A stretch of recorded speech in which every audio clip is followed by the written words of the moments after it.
Everybody, good morning and welcome to Conversations with MM. This is Marivir Montebon here in the US.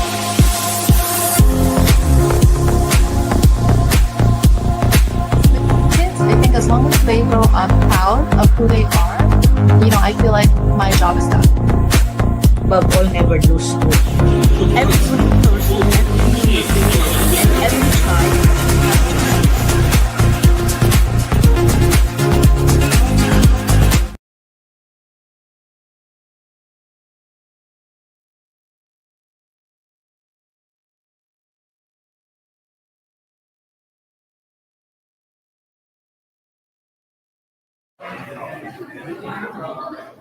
Hello, Amba. Thank you so much again for joining me in my podcast.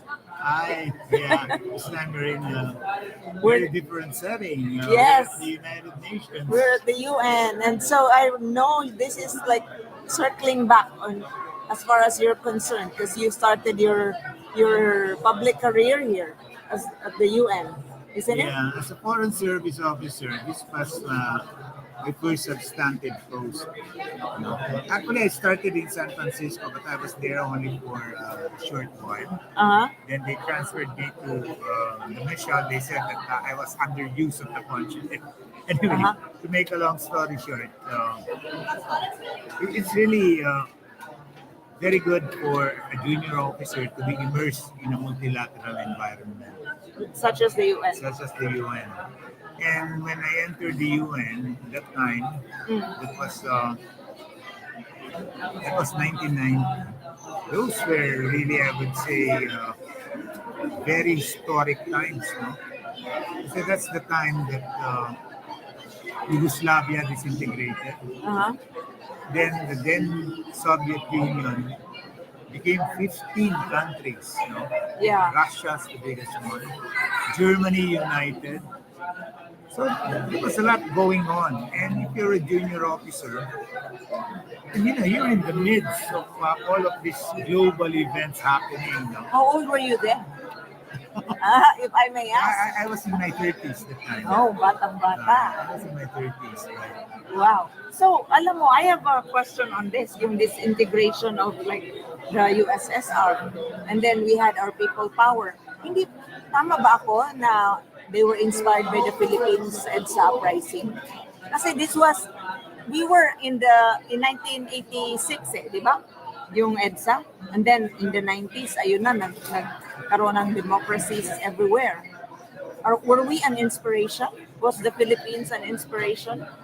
Yes, they cited it. But at that time, they had a very Western-centric approach to this today.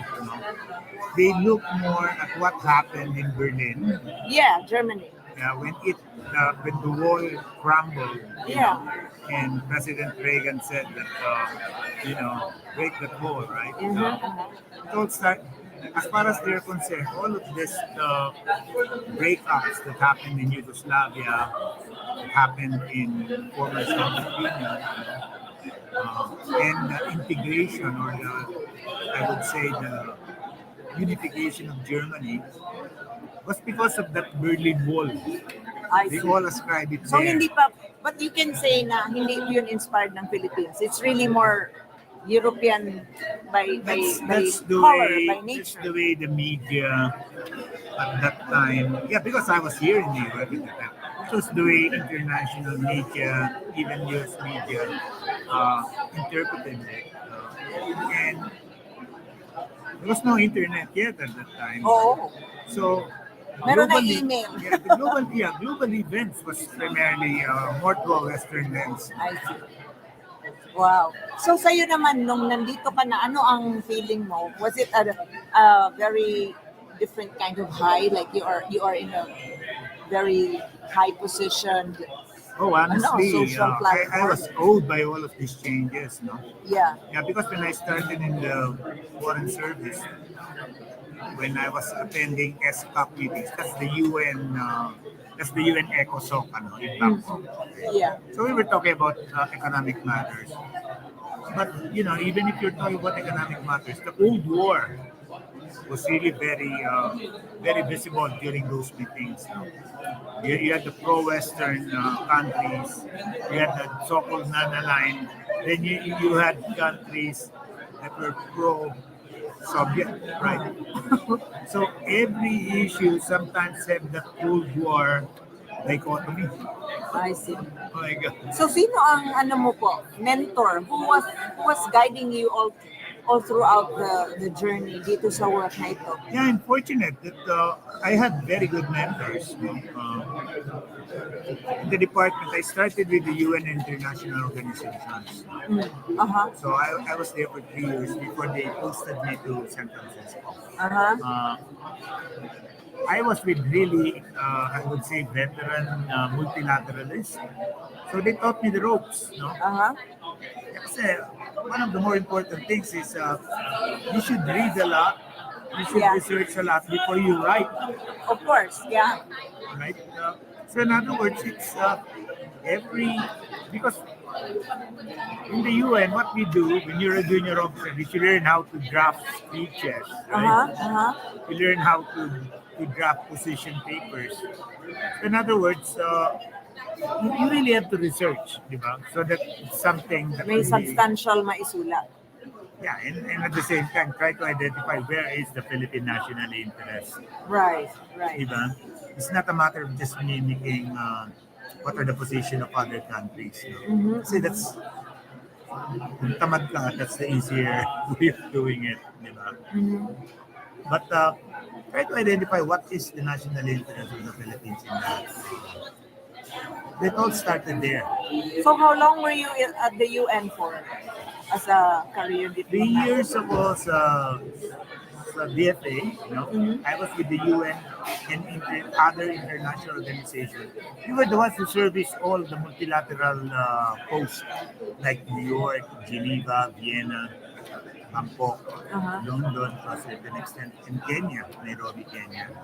So in a scale of 1 to 10, ano ang level of your enjoyment? Enjoyment muna and then learning. Learning. Yeah. Siguro the learning was higher than the enjoyment. Ah, yeah? A lot of pressures. Yeah, it's really a lot of pressures. Oh. And a So lot ano yan? 10 ba yan? 9 ba yan? well, sa learning, mga 9 yan. No? It's really high kasi you learn a lot. No?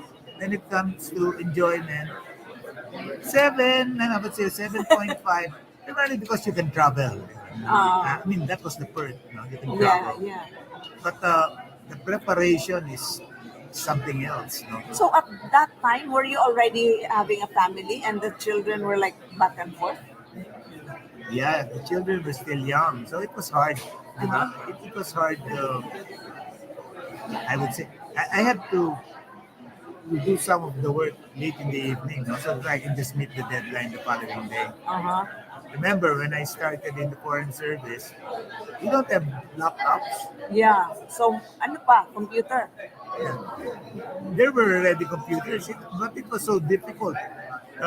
Yung the word application that we used was WordStar pa, no? Yeah, oh my God, I remember Yeah, WordStar. it was so difficult. So many, Uh-huh.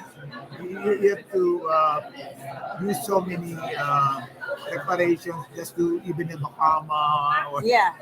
So you have to run to your desk talaga Yeah. and work on The the easiest big way we computer. did it that time, we had a pool of really typists in our office in the UN. No? Uh-huh. What we do is talagang you handwrite. Mag-draft.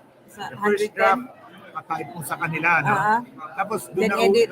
hindi pa uso yung cut and paste no sa computer, but we do it literally, yung cut and paste. Uh-huh, You come out with it, kasi kakat mo yung magandang portion, you put it on a paper, Oh. then you really tape it with yung transparent tape. Oh my God, ganun? That's the way we did it. Oh. Now, if it's acceptable to your boss, Kung hindi maarte ang boss. hindi sabihin natin, okay to, no? In-okay nyo na yun, Ah. finalize mo sa mga typists, then it comes out.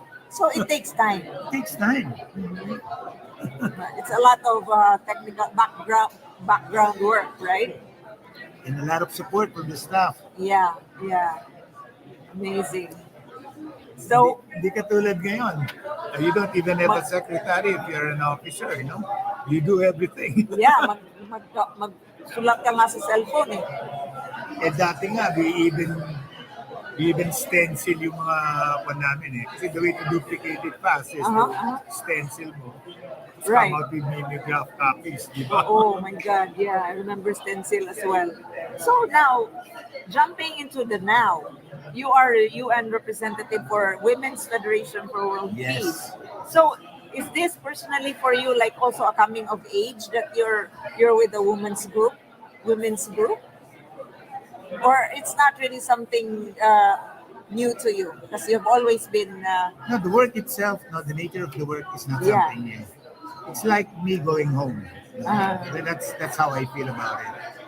The issues of just veering towards more women issues, I've handled that because early in my career here Yeah. as a division to the UN, I handled the third committee which dealt with women issues okay at that time at the in time. 1990. Yeah, and I was also with the committee on NGOs, and we were dealing with issues relating already to lesbian and gay, Oh yeah. LGBT. Those were very early days. Personally sa'yo, was it easy to listen to? Or did you have to struggle also to come to terms with accepting that I issue? don't know. I think my basic education, my college education, I was educated by the Jesuits. Yeah. I think gave me an open mind. I was open to all social issues. Uh-huh. Anything that is for the common good, diba? Uh-oh. That's something that I could accept. So dito na with the Women's Federation, is there not a difference?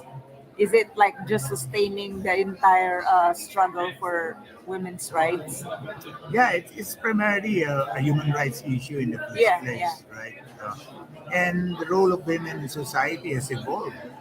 It's Yeah. really Can you evolved. see the difference in the 1990s and now? I can see the difference. Uh-huh. Women are more assertive now. Yeah. And one thing I realized, most NGOs are led by women now. Oh, yes, yeah. The leaders are women, That's right? right. Mostly. And even the diplomatic corps, Mhm. many of the diplomats are women diplomats. Amazing. So why is that, Amba? Why do you think na nag-step up ng kababaihan? Para bang, is it, this is the result of our persistence? Our meaning included ako dyan? As women, Yeah, yeah. are you creating a dichotomy between men and women? No naman, but like the number of leaders showing up, is this a result of the overall global movement for women empowerment? Can you say Yeah, that? that's number one. Particularly here in the West, and talking about the US. Yeah.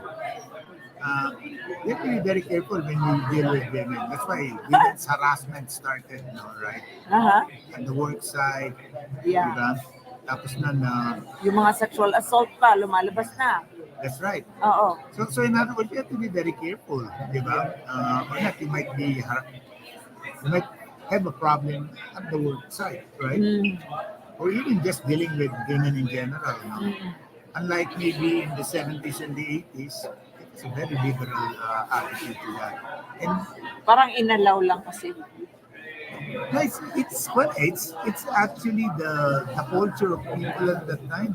Kasi if you remember the sitcom we were watching during the 80s, Yeah. diba? Masyadong bias It's at politically against women. incorrect if you watch it now, like Friends, diba? Yeah, yeah. Oh, yeah, yeah, right. Diba? It's Uh-huh. so popular, but It's popular, but it's much better appreciated now, di ba? Compared to noon, I Right. guess.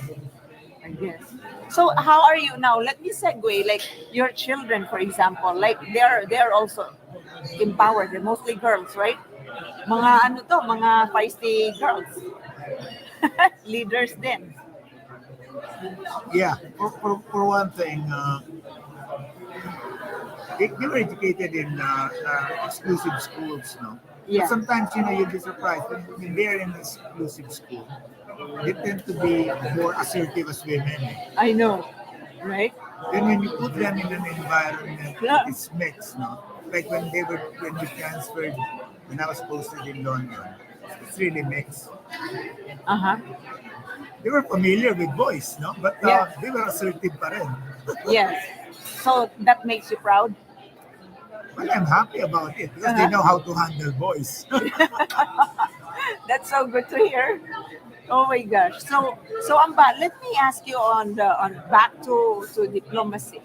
Alam mo our world is not getting better as I see it, no, as a journalist. Marami pa rin poor, the environment is getting more scary, yung mga ano natin, mga catastrophes are scary. On your end as a diplomat, do you think that masyadong mabagal ang intervention ng bawat country and as a whole to really arrest these problems strategically, climate-wise, economy-wise? I don't know. You know, I've been a diplomat practically all my life. Yeah.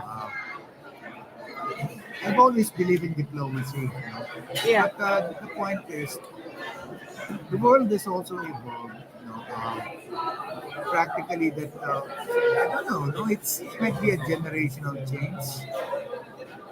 Sometime in the mid 2015, 2016, time, you know, and suddenly strong men became leaders.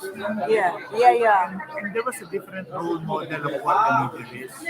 Yeah. And at the same time, electorate, parang kwan din eh, they started looking up Nag-backslide. and saying, well, one word you can use is backslide, but another is they have a better appreciation of strong men approaches to leadership. You know? That's strange. That's strange, right? Uh-huh. But actually, it played in a lot of countries, di ba? Yeah. Played up in a lot of countries. Right. And so it's not good overall. Yeah, I would say so because I'm somebody who really believed in liberal democracy. I mean, I grew up with that particular. It was not yet called liberal democracy. No? Maybe it was just democratic versus socialist. Yeah. But I live in that tradition. Now, when you see people starting to admire strong men leaderships, That's disturbing. it's something that still confounds me up to now. Um, Oh my goodness.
Don't you think, Amba, that the rise of dictators yung sinasabi mo mga in the 2015 and all that, this is like digitally inspired or driven, which is a super threat to humanity these days, yung AI, yung digital tech.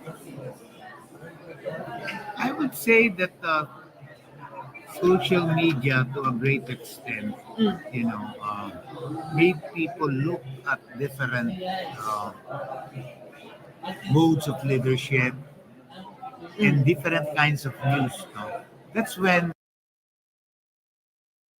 they started talking about uh, fake news. They started talking about alternative facts. Yeah. Di ba? Before, when you talk about a fact, it's based on the scientific method, no? Di ba? And even journalists have a way of ascertaining what is factual, what is not. Yeah.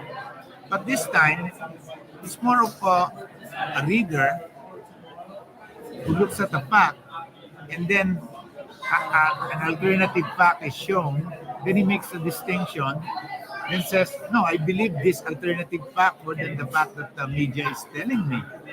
So in other words, there is more choice on the part of The, whoever is immersed in social media. uh-huh. And, it's easier to be assertive when nobody sees you, di ba? Oh, yeah, you mean hindi nakikita kung sinong gumagawa nun. Yeah. And the fact that you can have an alias, anonymous names and all that. So even the concept of trolls Yes. came out because of that, no? And that really changed the political climate. Yeah. And when you have a free and democratic election, that affected the way people look at issues. Diba, before, sabi nila, it should be not personality driven, it should be issue driven. Yeah. It started with issues actually. Yeah. Then it boiled down to personalities this time. Yeah. Diba? Right. And so now, alam mo, digital technology is kind of making people not distinguish information from insight or information from Opinion. interpretation. Yeah, opinion. So mahirap ano po. And you tend to adhere to what you like or what you believe. That's amazing, no? Because I remember when the broadsheet or newspapers were still the main source of information. Yeah.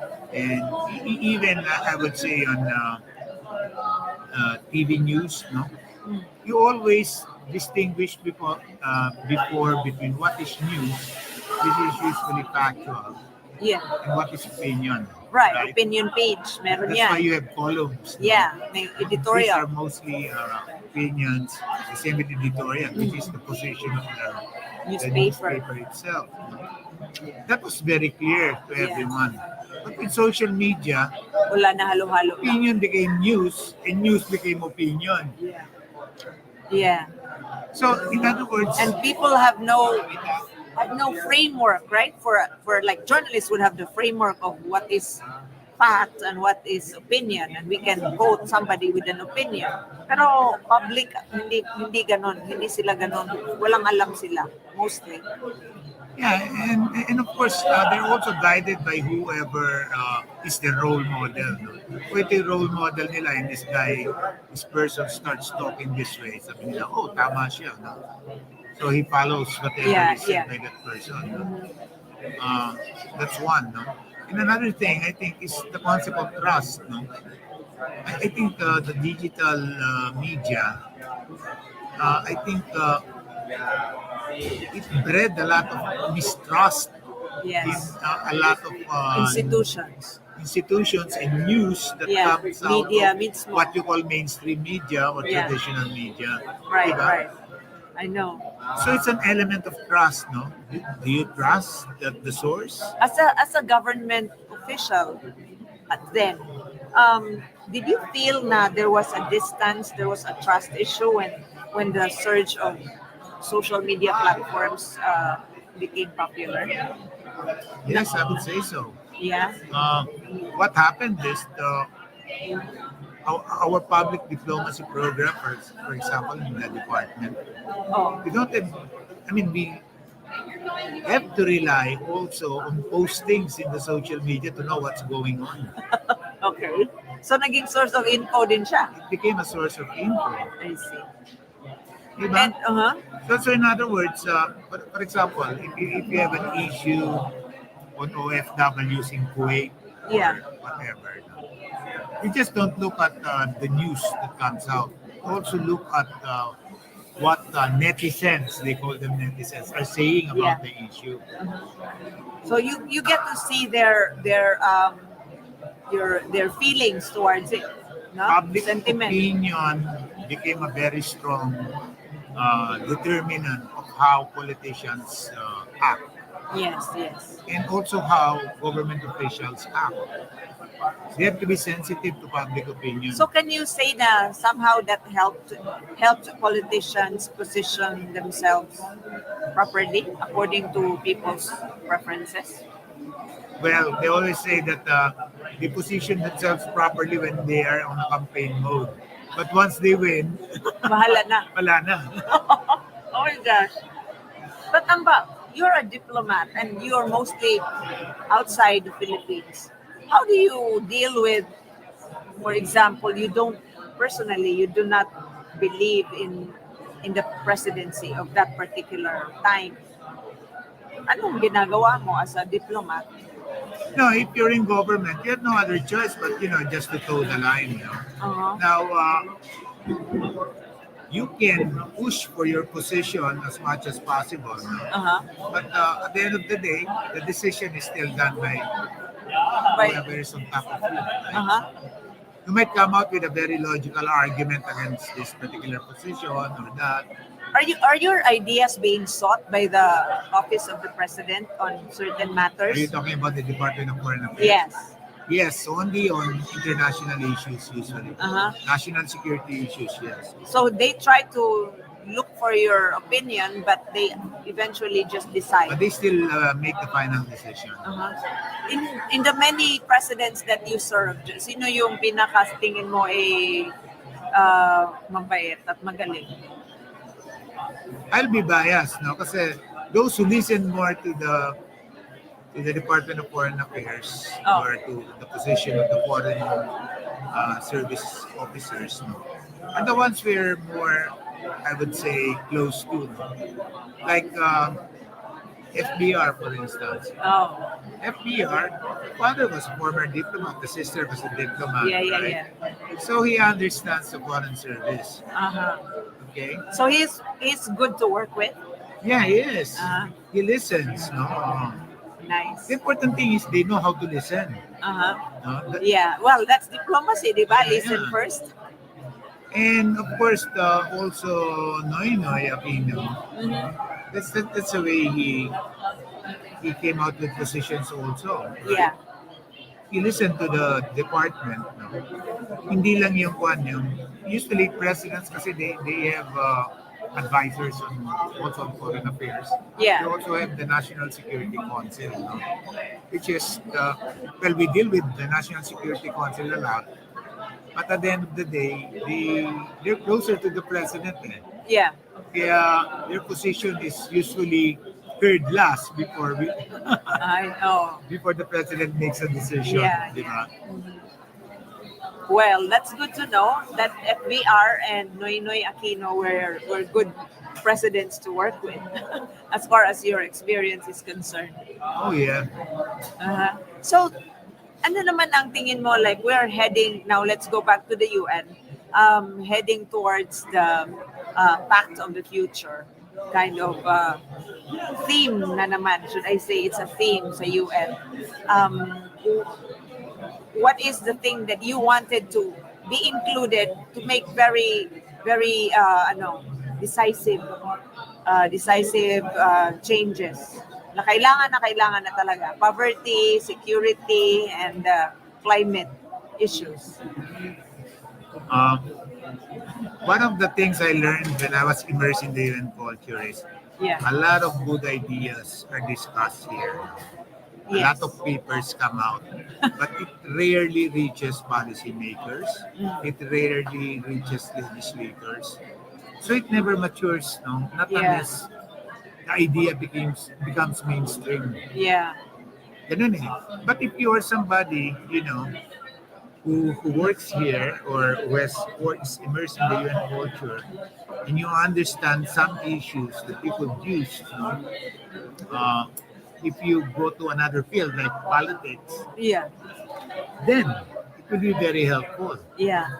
Ang tingin ko kasi, Amba, yung mga tao dito sa UN, where most people are like visionaries, they look at the future, they envision. Long Pero term, long always term. long term. Pero the real battle is when you go down, kasi may politics na yan, may resources limitation.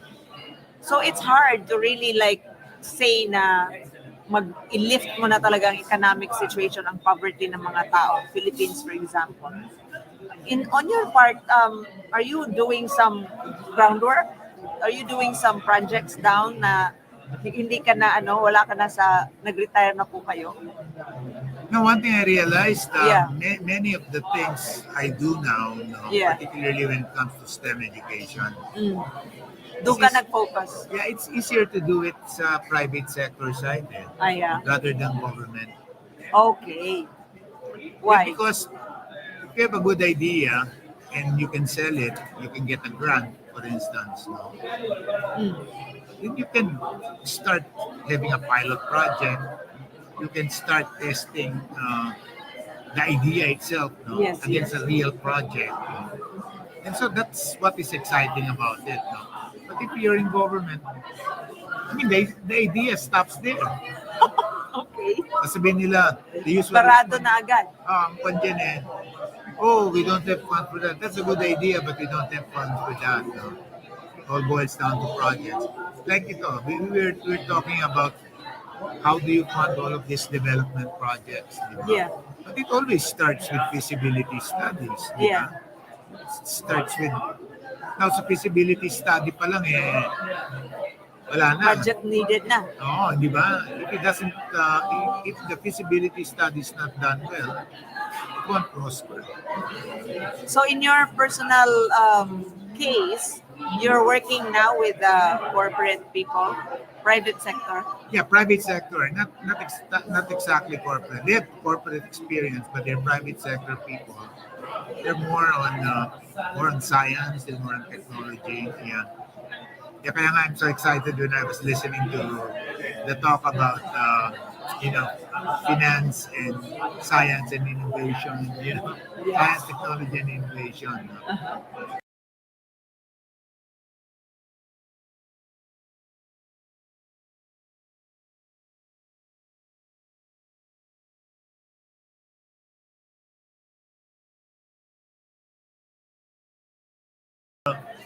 Scientific concepts, theories that they are being taught in their textbooks. So mga high school po ang mga Our target are junior high school primarily. For the simple reason that junior high school students have not made up their mind what they will do when they reach college. Yeah. So So clueless. you can still mold their minds, that's number one. And if you make them interested in STEM subjects, most likely they will be interested in pursuing a career there. No? Kasi what we lack are primarily science majors, math majors, mga engineering. No? We lack that. We have a few, of course. No? Kailan ba't we lack it? And we need, not really a lot, but we need, I think, a degree, a number of graduates in STEM, that to really stay in the Philippines and help propel innovation in all of the industries. Amazing. Sino po ang mga partners niyo dito? Right now, it's like blended finance, sabi ko nga di ba? We started it. Yeah. We got a grant from the Korea Cooperation Fund. But even prior to that, we got a grant from the National Science Foundation I see. here in the US. More for the preparation of the lesson plans. Tapos then we got a grant from the Korea Cooperation Fund. It was more for the satellite broadband and dealing with underserved communities. I see. Why did you choose this sector? Underserved communities? Yeah, or even the STEM and the underserved. Why did you choose to work on this project?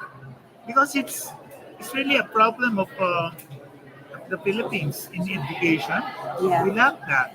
We have a Yeah. lot of college graduates who cannot find work simply because there are many jobs available, but they don't have the right qualifications. Yun ang gap, ano? Yeah, there's a You've gap. seen that. If you remember, even when we were talking about HLPF earlier, they were talking about those gaps, right? Yes, In yes. STEM. Right. Oh, it's big. It's a big gap. They mentioned that, right? Yeah. Particularly in emerging economies. Yes. Particularly for the Philippines, because we don't see those. I don't see those gaps so much in advanced Asian countries, right? Like China or Japan. But us, we have that gap. Yeah, that's one. And number two, it's sad because countries like Vietnam, Oh they yeah. have more science and engineering Yun graduates din than ang we do. emphasis nila eh. Right? The same with Malaysia. That's also their emphasis. So we're lagging behind. Yeah, I know. So it's a matter of how do you catch up with all of your neighbors? No? As a wrap up, Amba, we know right now that the problem in the Philippines is like the capacity, the comprehension capacity of the young people is really problematic.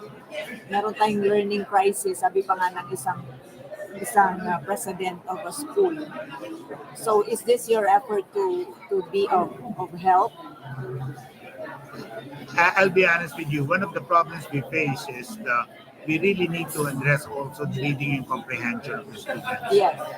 Yeah, because the science, no matter what you say, science, mathematics, technology, the language is still English. Right. Oh yeah. Diba? They've not done So that's also perhaps a factor for the gap, the Yeah. English facility. right. We're aware of that, no?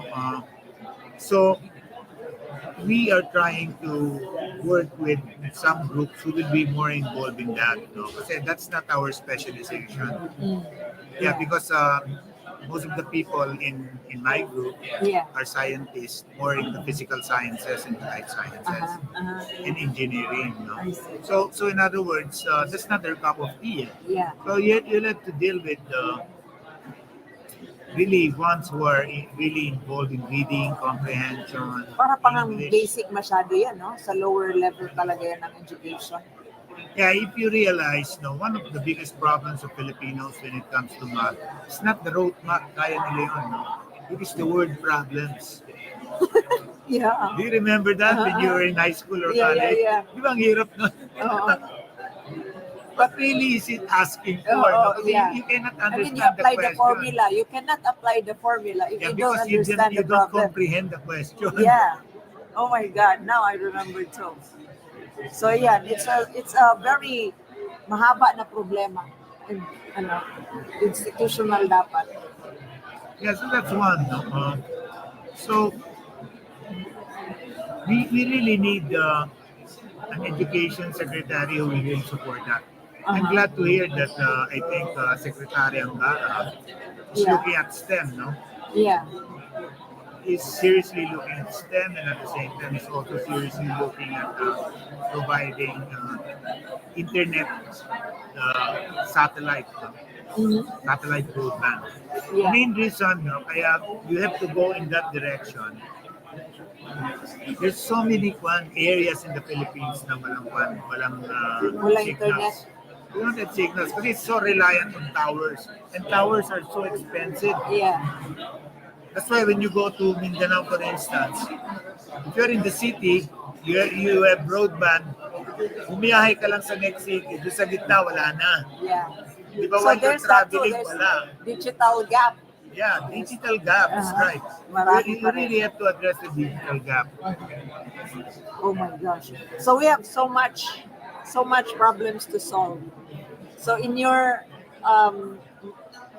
observation, what can you contribute as of Well, one now? of the things I learned is, well, as a diplomat, you always do this. Multi-stakeholder ang approach mo dapat lagi. Okay. You should involve everyone who's involved in that particular aspect. Like we deal with DICT, no? Department of Information. Because they're the ones in charge of connectivity. Diba? Then you deal with Department of Education for the curriculum. Then you deal with the local government Kasi education is ano ba tawag dito? It's an autonomous area already, di ba? Under the Government Autonomy Act, di ba? Local Government Autonomy Act. So, the mayor has a say on that. Ikaw yung mayor, walang pakialam sa education, then you have a big problem. Yeah. He's also the chair of the local school board. Yes. So you tap everybody. So you need to really deal with all of them. And I hope that can be like it has to be duplicated, replicated all over. Yeah, and since we deal also with the indigenous people, we have to deal with the NCIP. Uh-huh. Yeah. So it makes it more holistic and fun actually, di ba, Amba? Yeah, I mean, Kasi hindi mo naman pwedeng ikaw lang the whole everyone world. talks about addressing issues holistically. This is how you do it, no? Yeah. Awesome. Wonderful. Now I can imagine that. This is how you do it when you say holistic. Amba, thank you so much for your time. Oh, my As pleasure. usual. My pleasure. Ang galing-galing. Marami akong natutunan. See you around at the UN, Amba. Yeah, see you. See you around. Okay.